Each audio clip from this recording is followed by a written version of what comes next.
So getting around Zanzibar is actually pretty easy. There's a lot of different options that you can do when getting around Zanzibar. But here are just some of the three that I did that I can recommend you and just kind of give you some tips.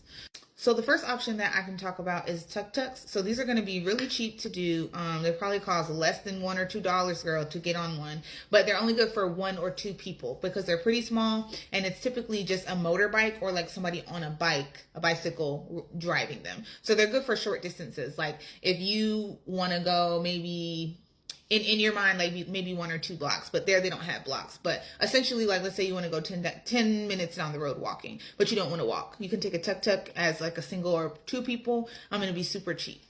The next option would be the dala-dalas, which are going to be the buses. Those are going to be a little bit more expensive than a tuk-tuk, but still pretty cheap. Maybe like between $3 to $7 per person per ride.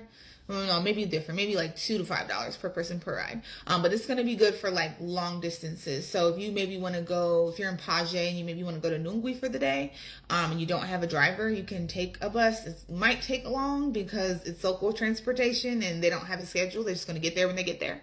But you can take that as well. So it's cheap. It's good for long distances. And the locals use this a lot to get around. So it's pretty reliable. They have a lot of them running. But just, keep in mind that the locals do use them, so don't be hoarding the whole entire bus, girl. If you got you and your 8 cousins going to Zanzibar, like don't get on the bus because the locals use that to get to work and stuff like that. So just be respectful of that transportation specifically. And then lastly, you can just do a private transportation like a taxi.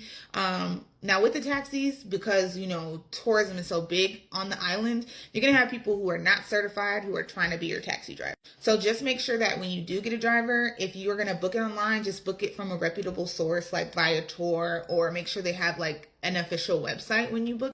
And if you just want to catch a taxi while you're there, make sure that the taxi has a white license plate. Make sure that you can see the vehicle's insurance and the driver's license somewhere from outside of the car, not in the car. It should be showing visibly from somewhere outside the car. And it should be like a white car. Typically the white vans are going to be the ones that are the certified tourism, taxi operators. So just keep that in mind if you want to catch a taxi versus booking one in advance. But yes, those are going to be my 3 recommendations for, getting transportation to an excursion to and from the airport. If you're going to the airport, definitely recommend to get private transportation because you want to be on time and the traffic is kind of crazy.